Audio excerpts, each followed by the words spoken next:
네, 그러면 이번 시간에는 지금 현재 올 연말에 있을 그 미국 대선을 앞두고 지금 트럼프와 바이든이 여전히 뭐 치열한 경쟁들을 하고 있는데 여기에도 뭐 여러 변수들이 또 있는 것 같습니다. 또 우리에게 좀 더 중요한 뉴스들 혹은 뭐 미국에게 더 중요한 뉴스들이 여러 개 있을 텐데 그 이야기들 종합적으로 한번 여쭤보도록 하겠습니다. 경희대학교 미래문명원의 안병진 교수님과 오늘 함께 하겠습니다. 어서 오십시오. 네, 안녕하세요. 네, 반갑습니다. 지금 이제 우리나라 언론에서는 그 트럼프발 방위비 분담금 대폭 인상 이런 게 이제 뉴스가 엄청 많이 나오는데 이게 아주 미국 내에서는 큰 이슈는 아닌 모양이군요. 그렇습니다. 아무래도 네. 이제 미국 유권자들은 네. 외교 안보라는 거는 대선 캠페인에서 사실상 항상 중요한 위치는 아니니까요. 비중이 이렇게 크진 않. 미국 대통령 뽑는 거니까 그 사람들 그렇죠. 입장에서는. 그렇죠. 그리고 네. 또 이 한국이라는 나라가 저희 네. 대한민국 저희 시민 입장에서는 중요한데 네. 미국이라는 큰 제국 입장에선 여러 가지 이슈 중에 하나인데 트럼프가 유독 원래 이게 상투적 메뉴입니다. 대선 유세할 때마다 네. 부자 나라 하면은 트럼프의 머릿속에 뼛속 깊이 박힌 건 사우스 코리아, 우리 대한민국. 그래서 이게 사실은 뭐 새로운 이슈는 아니고요. 네. 뭐 유세 때 흔히 하는 건데 저희 최근에 한국에서 이슈가 된 건 네. 4월 30일 날 타임즈 인터뷰에서 네. 다시 또 트럼프가 이 얘기를 해서 그래서 저희에게는 중요한 이슈가 된 그러니까 거죠. 우리한테는 중요한데 만약에 미국에 별로 그렇게 중요한 이슈가 아니면 그렇게 인터뷰하고 그렇게 자꾸 떠들 이유는 없는 거 아니에요? 미국에서? 트럼프도? 아니죠. 그러니까 트럼프는 나르시스트라서 네. 그리고 대한 현실, 자기가 생각한 현실이 중요하니까 네. 유권자들이 섬세하게 어떤 생각을 하는가 보다 네. 본인의 수십 년간 머릿속에 부동산 업자로서 가져왔던 생각. 네. 한국은 삼성 TV를 파는 부자 나라다. 네. 그리고 자기가 DMZ에 가보니까 네. 세계에서 가장 살벌한 국경이더라. 네. 근데 우리가 왜 비싼 돈을 들여가면서 그걸 그냥 지켜주지? 별로 한국한테 돈을 받지도 못하면서 이런 어떤 자기가 생각하는 근데 이게 갈수록 이 나르시즘적인 자기의 대한 현실 얘기가 네. 미국 유권자들한테도 일정 정도 의미가 있습니다. 무슨 얘기냐면 네. 유권자들의 입장에서 네. 바이든은 내 포켓북, 나의 주머니 혹은 그러니까 미국이라는 국가 이익 이것보다는 전 세계 질서에 더 관심이 있다.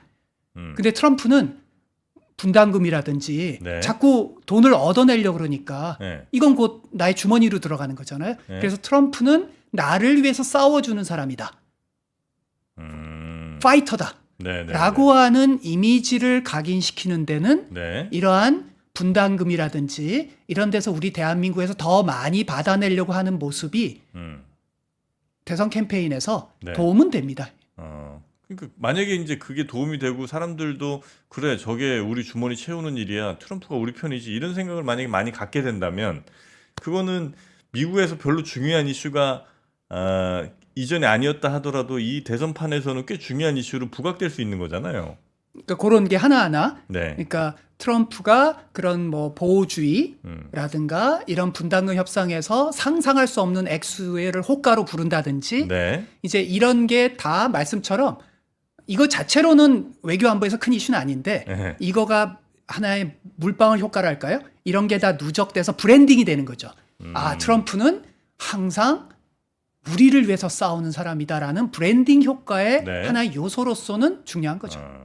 그럼 이제 요건 빨리 그냥 정리하고 이제 미국 대선 본격적인 이야기 좀 나눠볼 텐데 그 만약에 트럼프가 그래서 지금 현재로서는 가능성이 꽤 높잖아요. 꽤 높아요. 그렇게 해서 만약에 되면 트럼프는 자기가 한 얘기를 그렇다고 그냥 까먹지는 않을 것 같고 분명히 지난번에도 얘기를 했고 이번에 다시 이제 만약에 되면 분담금 얘기를 어마어마하게 또 높여서 부를 가능성이 높잖아요.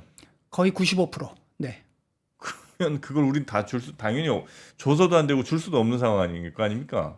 그렇습니다. 그러니까 되게 곤혹스러운 상황이 될 겁니다. 예. 그러니까 트럼프는 지난 본인이 한 5배나 예. 분담금을 더 많이 받아라. 근데 예. 이 사람은 원래 스타일이 그 5배의 근거를 잘 계산하지 않은 사람이에요. 예. 그러니까 그 밑에 실무자들이 5배 얘기하면 5배에 맞춰서 근거를 얘기하고 음. 원래 그 분담금이라는 게 어떻게 계산하냐에 따라서 네. 정찰기 한번 왔다 갔다 하는 걸 가지고 계산할 수도 있고 그러니까 항공모함 가지고 네, 계산할 네. 수도 있는 거잖아요. 그러니까 한 5배 때린 거예요. 네. 그런데 실제 실무자들의 협상 과정에서는 실무자들은 자기네들끼리 모이면 야 그게 말이 되냐. 우리가 무슨 뭐 돈에 환장한 사람들도 아니고 이건 안보의 이슈인데 이 얘기는 제가 이 아침부터 이런 거친 환장이라는 단어를 쓰는 이유는 제가 쓴 표현은 아니고 네. 존 볼튼 국가안보보좌관 아. 미국의 가장 초 울트라 강경 네, 지난번에. 우파 입장에서도 회고록에서 야 저게 말이 되냐.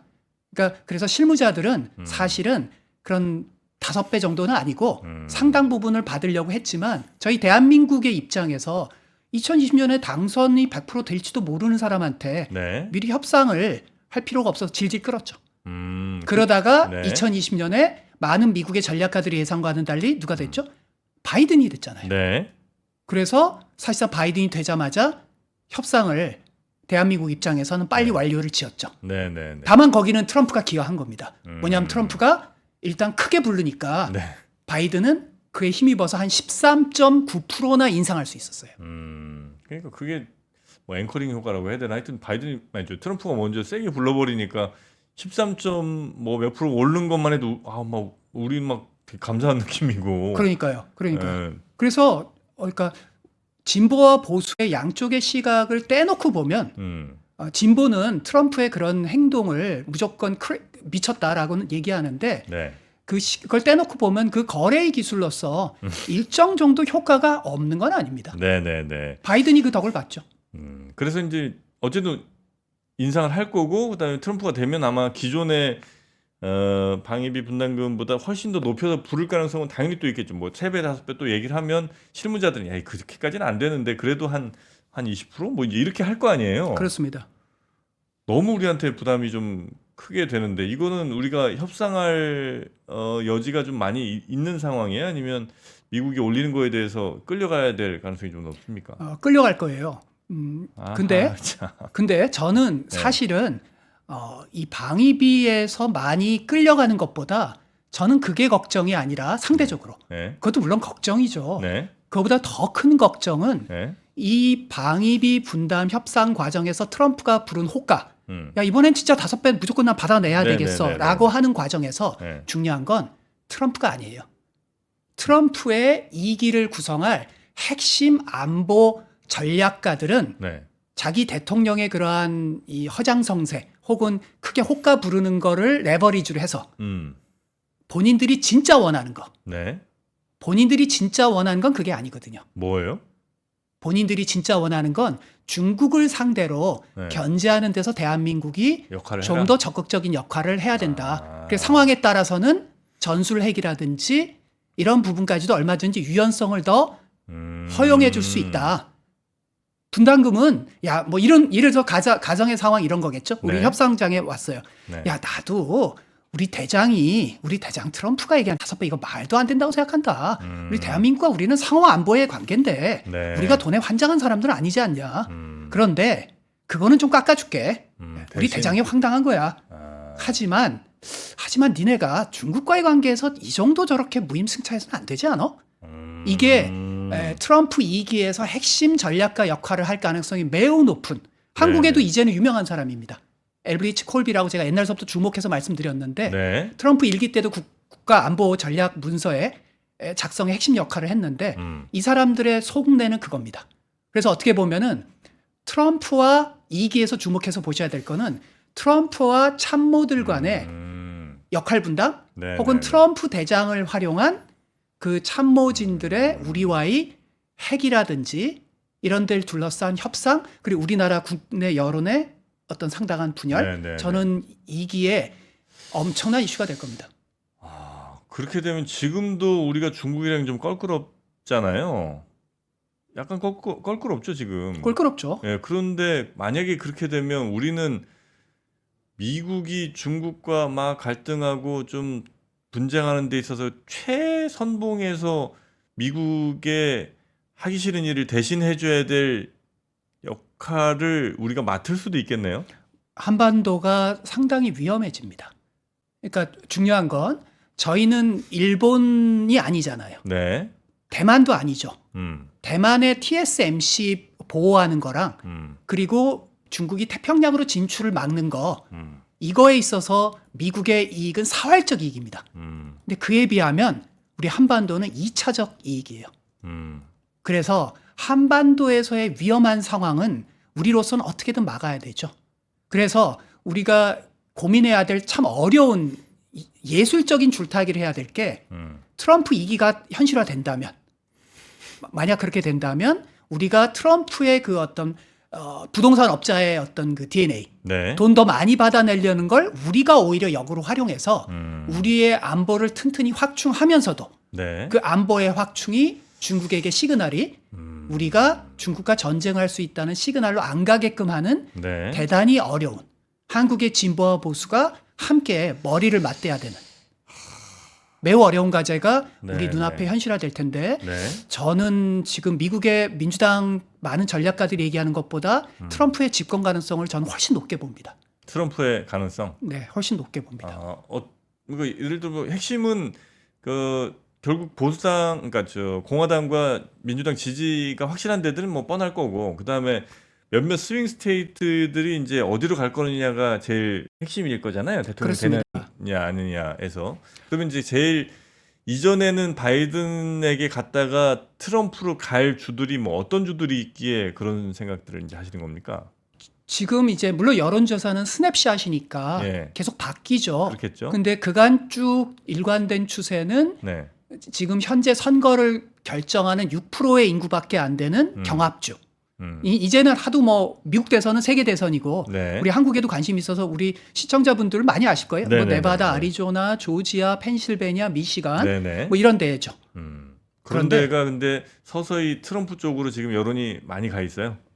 서서히 가 있는 게 아니라 완전히? 일관되게 예를 들어서 네. 최근에 가장 최근 조사들이 하도 많아서 네. 가장 최근 조사는 블룸버그 모닝 컨설턴트인데 미시간 정도만 바이든이 5위가 있고 나머진 다 지는 걸로 나와요. 아, 그래요. 또 다른 조사에서는 펜실베니아만. 네네. 그런데 민주당 사람들이 미국 민주당 사람들이 얘기하는 건 에이 그거는 스냅샷이니까 이후에 누가 더 결집하는가 등록된 유권자에 따라서 바이든이 격차가 좁아지고 있고 네. 앞으로 더 좁아질 것이다. 그리고 온건한 공화당원들은 결코 트럼프를 찍지 않을 것이다. 이미 경선 때 니키 헤일리라고 하는 보다 온건한 사람에게 많은 경선에서 표를 밀어줬습니다. 네네네. 일리가 있습니다. 네네. 일리가 있어요. 그리고 또 재판에서 유죄 결과가 나오면 그것도 일리가 있죠. 네. 하지만 미국의 민주당 사람들이 모르는 게 있어요. 지금 이번 미국 대선의 시대 정신을 이분들이 간과하고 있어요. 이번 시대 정신은 로우 앤 오더입니다. 법과 질서. 네. 즉 누가 유권자들에게 누가 법과 질서를 유지할 대통령으로 보이느냐. 이게 전 세계적인 시대 정신이기도 하고 한국도 일부 그렇습니다. 네. 근데 미국은 특히 그렇습니다. 그런데요. 네. 흔히 트럼프 하면 우리 한국에서 이미지가 혼란을 유발하는 사람, 법 안 지키는 사람. 법 안 지키는 사람. 네. 근데 그건 2020년 얘기고요. 네. 2024년에 미국 민주당이 간과하고 있는 게 네.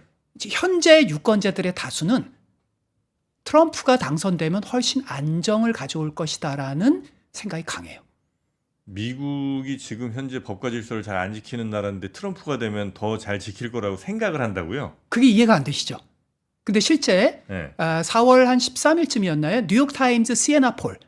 그 상당히 권위 있는 여론조사죠. 네. 그 권위 있는 여론조사에서 보면 2020년보다 네. 트럼프의 이미지가 상당히 개선된 결과들이 나오는데 아, 그래요? 심지어요. 네. 지금 정프로님이 이해가 안 되시는 왜냐하면 정프로님 상식을 가지신 분이니까 그러니까 트럼프가 되면 네. 미국이 더 안전할 것이다. 네. 2020년보다 때 트럼프 때보다 네. 거의 9% 플러스 9가 나옵니다. 국가 통합 그때보다 트럼프가 되면 더 국가 통합을 할 것이다. 4%. 그리고 경제가 2020년 때보다 지금 집권하면 트럼프가 경제를 더 잘 다룰 것이다. 네. 그것도 거의 10%. 뭐 그거는 흔히들 많이 생각하는 포인트잖아요. 아니 근데 그게 그 트럼프가 이거 두 가지 질문이 생각이 나는데요. 예. 트럼프가 정말 그런 것들을 잘할 것 같아서 사람들이 지지를 하는 게 아니고 그냥 바이든이 싫어서 트럼프를 지지했는데 트럼프를 지지하려다 보니 마땅한 명분이 생각나지도 않고 그러니 트럼프를 좋아해야 될 이유를 내가 나름대로 찾은 게 그런 것들 아니에요? 뭐 경제 잘할 것 같고 그러니까 트럼프가 일단 좋은 게 먼저고 그 선우를 따지자면 트럼프가 경제 잘할 것 같고 법 잘 지킬 것 같고 이래서가 아니고 혹시 트럼프를 일단 지지해야 될 이유를 유권자들이 찾은 게 법을 잘 지킬 것 같다든지 아니면 뭐 이런 쪽으로 대답을 한 건 혹시 아닌가 생각이. 굉장히 예리하신 지적인데요. 네. 이건 사실 미국 정치학계에서 네. 한번 이론적으로 네. 탐구해 봐야 될 이슈인데 두 개 다입니다. 아. 그러니까 요즘은 집토끼들이 네. 지지할 이유를 찾는 거죠. 네. 이제 그런데 저는 더 그것보다 더 초점을 두는 건 네. 중요한 건 집토끼들이 아니라 중도층들의 그렇겠죠. 다수도 네네네. 그렇게 생각한다는 네네네. 거거든요. 왜냐하면 그들이 그렇게 생각할 근거를 바이든이 일정 정도 제공했죠. 왜냐하면 바이든이 들어서고 나서 이민 문제에서 더 관용적인 정책을 취했잖아요. 뭐 그렇긴 하죠. 예. 지금 샌프란시스코, 뉴욕 이런 소위 말한 민주당의 집토끼 예. 주에서도 민주당 집토끼 유권자들도 입이 이렇게 나와 있습니다. 왜냐하면 물밀듯이 밀려오는 이민자들이 아리조나 이런 데만 있나요? 아니에요. 플로리다에서 오히려 버스 태워가지고 막 보내죠. 막 보냈죠. 예. 지금 수용이 안 되는 상황이에요. 예. 그 다음에 바이든이 지금까지 미국 정상회담의 역사상 네. 해외 정상회담과 펜타닐 가지고 논의한 정상회담이 있었나요? 아. 그러니까 어떤 법과 질서가 무너지는 듯한 느낌. 네네네. 한국에서 과거 이제 한동훈 법무장관이 법과 질서라는 어떤 화두를 제기해서 마약 문제가 한국에서 화두가 크게 됐었잖아요. 네네네. 그래서 미국에서도 지금 이민을 통제하지 못한다 바이든이. 근데 일정 부분 또 맞는 것 같기도 하네요. 그러니까 바이든 되고 나서 이민 통제도 잘 안 됐고 그다음에 뭐 그전부터 문제는 좀 있었습니다만 마약 문제가 엄청 심각하잖아요. 그럼요. 몇 년 그럼요. 사이에. 거기다가 뭐 일부 주겠습니다만 뭐 마트에서 뭐 얼마 이상 훔치는 거를 마트에서 뭐 잡을 수도 없는 경찰이 또 그렇습니다. 단속도 안 지금 이런 뉴스들이 막 들리니까 야 도대체 민주당 집권하고 나서 법이 사라지고 그냥 혼란만 좀 가중되는 것 같고 차라리 트럼프는 뭐 본인이 법을 잘 지키든 안 지키든 간에 굉장히 좀 강력한 뭐 공권력 사용이라든지 이런 걸 얘기를 많이 하니까 그렇습니다. 그래서 어쩌면 그렇습니다. 뭐 그런 생각을 할 수는 있겠네요. 충분히 할 수 있습니다. 예. 그러니까 뭐 지금 정프로님 말씀대로 지금 미국을 방문해 보시면 네네. 우리가 좀비 영화에서 나오는 예. 그런 사람들 보시게 됩니다. 그 신의 한복판에. 신의 한복판에. 예. 그리고 뉴욕 브로드웨이를 쭉 걸어가 보십시오. 네. 걸어가면 굉장히 역한 냄새들이 납니다. 아. 마리오나 숍. 예. 그러니까 그런 게 이제 중산층들의 심리에 어떻게 작용할까를 생각을 해봐야 되겠죠. 그래서 저는 물론 이번 대선에서 언제나 그렇듯이 is economy stupid. 이제 한국에도 그 영어 문장을 이제 우리가 모두가 외울 정도잖아요. 네. 바보야 문제는 경제야. 근데 저는 동시에보다는 그건 40%고 60% 이번 대선은 is law and order stupid예요. 법과 질서의 대선입니다. 뭐 그럴 수 있겠네요. 거기다가 네. 뭐 길게 얘기 드릴 시간은 없지만 중동 문제 지금 보시고 계시잖아요. 예. 중동 문제에서 지금 한국 그 유권자분들은 아마 지금 미국의 그 어떤 그 미국의 아이비리그에서 벌어지고 있는 것들을 유튜브나 네네. 방송으로 보시면 이거 혹시 80년대 대한민국을 촬영했나? 80년대 대학에 네네네. 정경들이 진주에 있고 시위하고. 막 심하게 그 폭력하고 구사대 동원하고 백골단. 네네네. 그게 지금 콜롬비아 대학에서 UCLA에서 벌어지는 일들이죠. 그러면 그래서 버니 샌더스 상원 의원은 심지어 이번 중동 사태는 바이든의 베트남이 될 것이다.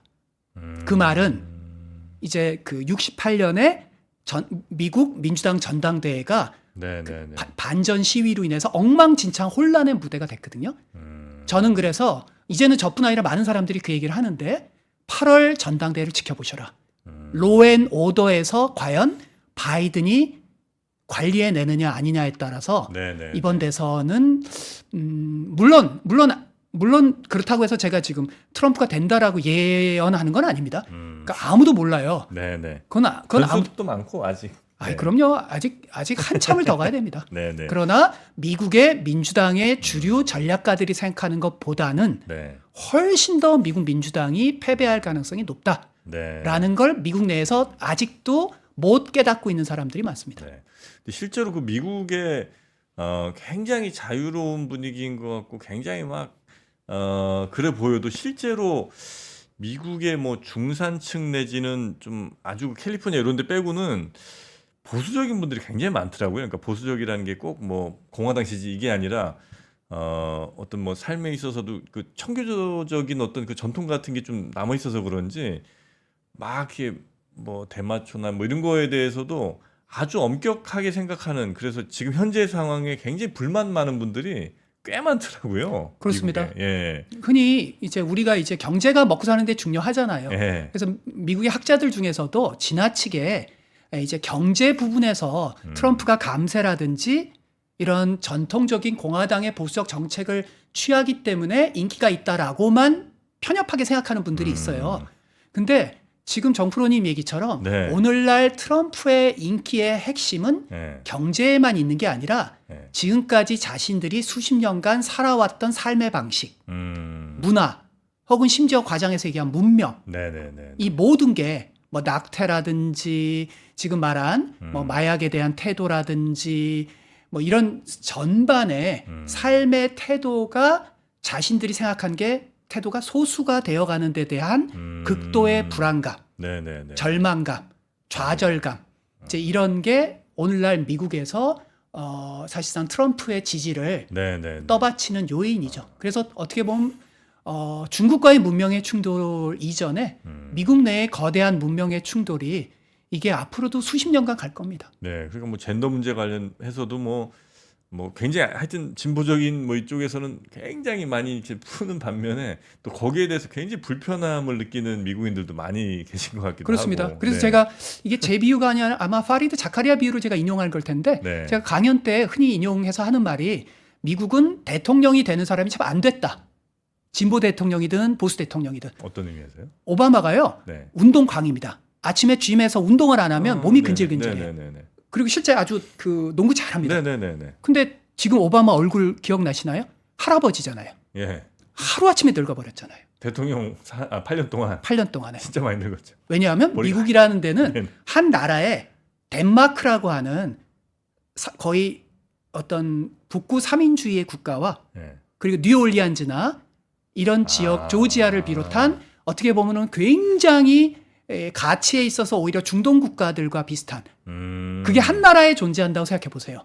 네. 그럼 그거를 어떤 대통령이 타협점을 찾을 수 있죠? 너무나 다른 나라들이. 불가능해요. 그래서 사실상 연방의 분리 얘기까지 나오는 나라가 미국입니다. 네네네. 아예 그냥 편하게 같이 따로 살자. 그래서 이제 이번 대선은 법과 질서를 다시 미국에 회복시켜줄 사람이 누군가를 뽑는 아마 대선이 그게 이제 시대 정신이 될 것 같다는 말씀 이제 주신 거고 예. 거기에 적합한 후보가 아무리 봐도 아닌 것 같지만 그래도 미국인들이 생각할 땐 2명 중에는 바이든보단 트럼프로 아마 현재 스코어는 그렇습니다. 귀결될 가능성이 높고 그럼 이제 앞으로 한 6개월, 뭐 5개월 정도 남았잖아요. 이 사이에 어떤 변수들이 이게 혹시 뭐 바뀔 수 있는 뭐가 될 수 있습니까? 트리거 같은 게? 너무 많습니다. 그래요. 변수들이. 그래서 이번 대선만큼 제가 미국 정치 전공자로서 네. 그래서 예측을 안 하는 이유가 네. 이번 대선만큼 예측이 어려운 대선이 없어요. 그래요. 그래서 뭐 아메리칸 대학의 리트만이라고 제가 참 좋아하는 정치학자인데 네. 미국판 문어입니다. 우리나라도 왜 예측 잘하는 사람들 네네. 문어라 그러잖아요. 네네. 기가 막힙니다. 이 사람이 예측 지표도 정교합니다. 근데 얼마 전에 조금 기울어졌어요. 바이든이 될 것 같다로. 그러니까 확정은 안 했습니다. 그래요? 그러니까 8월쯤 확정을 할 텐데 이분이 네. 저는 리트만 교수의 생각에 대해서 별로 동의하지 않습니다. 현재로서는. 그러니까 오히려 저는 현재로서는 트럼프에게 기울어져 있다. 네. 변수가 아까 말한 8월에 민주당 전당대회가 평화롭게 치러지느냐. 그리고 뭐 저보다 정프로님이 더 고수니까 제가 여기서 자세히 얘기는 안 드리겠지만 경제. 네네. 제가 너무 오늘 법과 질서 얘기만 해서 경제가 마치 중요하지 않은 것처럼 얘기했는데 네. 지금 어떻게 되고 있죠? 고용시장이 드디어 식고 있죠. 17만 네, 4월에. 네네. 그 심지어 뭐 성급한 사람들은 스태그플레이션까지 얘기를 하는 정도 그렇지는 예, 않겠지만 그래서 만약 물론 금리 인하되면 다시 또 효과는 보겠지만 지금 이미 미국 유권자들의 퍼셉션 경제에 대한 퍼셉션이 과연 이게 남은 기간 동안에 얼마나 바이든이 금리 인하라는 이런 뭘 본인이 금리 인하하는 건 아니지만 네. 얼마나 고칠 수 있을까? 저는 회의적입니다. 그럼 어쨌든 그것도 하나의 변수죠. 네, 그런 변수들이 있고 또 중동 이쪽을 잘 마무리를 해야 될 거 아니에요. 근데 그것도 자기가 통제할 수 없는 변수죠. 네. 네타냐후가 바이든 말 안 듣거든요. 안 듣는 것 같더라고요, 진짜. 이란의 하메니도 안 들어요. 네. 중동에서 바이든의 얘기를 듣는 사람은 빈살만도 잘 안 듣습니다. 그러니까 미국의 힘이 약화되니까. 네네. 그래서 과연 이제 미국에서는 10월에 그 그러니까 놀람이라고 합니다. 한국식으로 번역한 북풍. 네. 그러니까 10월쯤까지 과연 중동에서 어떤 일이 발생할지. 행정부의 의도한 북풍이 아니라 네. 통제할 수 없는 북풍이 뭐가 일어날지. 음. 이게 사실상 상상하기 어려운 블랙스완의 일들이 일어날 수 있고요. 마지막으로 그 말고도 변수가 많지만 네. 제3당 변수가 미국 역대 대선 중에서 92년과 거의 유사한 대선입니다. 제3당이 지금 어디 약진하는 데가 있어요? 로버트 케네디 주니어라고 하는 아. 이 무시무시한 지금 주에 따라서는 13%에서 심지어 16%까지 나옵니다.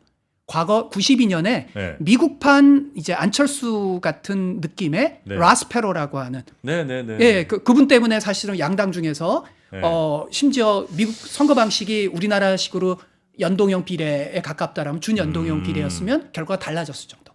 그런데 지금 로버트 케네디 주니어가 과거 라스페로와 같은 역할, 그다음에 좌파 쪽에 이 코넬 웨스트라고 하는 통제하기 힘든 후보, 네. 질 스타인 녹색당 후보. 그래서 이게 이제 주마다 이게 트럼프한테 유리할지 바이든에 유리할지 이것도 뚜껑을 열어봐야 합니다. 근데 꽤 변수로 작용할 것 같은 그런 지지율이 지금 계속 나오고 있다는 거죠. 그 케네디 그렇습니다. 주니어 같은 사람이. 그렇습니다. 그 사람은 당이 있어요? 원래는 네. 민주당에서 존 F 케네디 가문이니까. 예, 예. 그러니까 민주당의 경선 후보로 나왔다가 예. 가만히 생각을 해보니까 그건 무의미한 몸짓이잖아요. 그렇죠. 현직 대통령 예, 상대로. 예, 예. 본인은 무소속 무당파층한테 인기가 있는데 그래서 무소속으로 나온 거예요.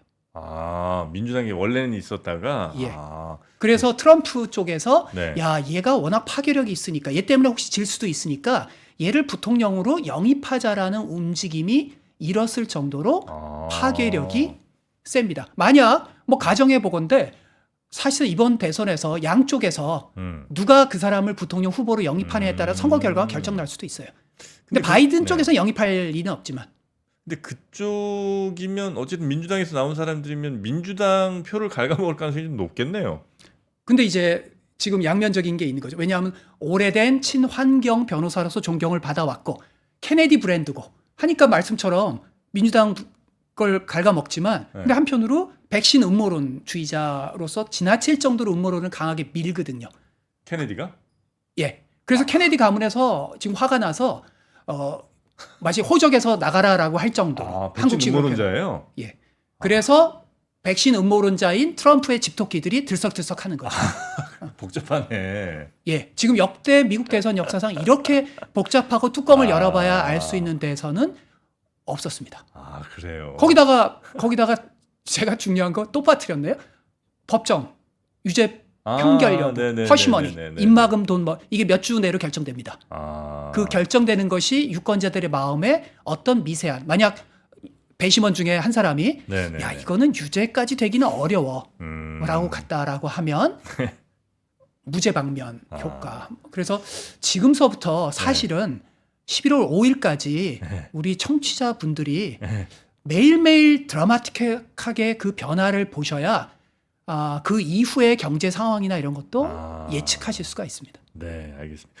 그 지금 이제 장이 시작해서 오늘은 이제 여기까지 듣는데 저녁 시간에 언제 한번 좀 더 여유 있게 한 시간 정도 이렇게 이 미국 대선에 대한 이야기를 좀 들어보면 어떨까 싶은데요. 우리 교수님 시간이 뭐 저희 작가들이 한번 맞춰봐 주시고 저녁 시간에 예, 사실 저는 좀 길게 얘기하는 게 편합니다. 왜냐하면 그렇죠. 예. 뭐 제가 지금 얘기한 건 그냥 시간이 짧아서 짧게 얘기하니까 이건 CNN만 보셔도 되니까 사실 이건 이제 결론 정도만 이렇게 말씀해 주신 거니까 그 배경이라든지 그러니까요. 그렇게 결론 내신 그 과정 같은 것들까지 같이 말씀해 주셔야 더 설득력이 좀 많이 생길 텐데 언제 한번 저녁 시간에 그러면 저희가 모셔서 이 미국 대선 이야기 한번 세세하게 좀 들어보도록 하겠습니다. 자, 오늘 아침은 여기서 조금 아쉽지만 마무리하도록 하겠습니다. 경희대 미래문명원의 안병진 교수님 대단히 고맙습니다. 네, 감사합니다. 네. 자, 지금 이제 장이 곧 시작이 되네요. 오늘 장 미국의 어제 그리고 지난 금요일도 굉장히 좋았기 때문에 우리 시장도 조금 더 긍정적인 기운을 받지 않을까 하는 기대를 해보는데요. 어떻게 장이 열리는지는 오프닝벨 라이브와 함께 해주시면 감사하겠습니다. 저는 내일 아침에 다시 여러분 찾아뵙겠습니다. 함께해 주신 여러분 고맙습니다. 박근영, 이선영, 서경인, 염승환 투자 마스터들의 세심한 케어로 건강한 투자 습관을 만드세요. 3프로 멤버십 3프로 앱에서 확인하세요.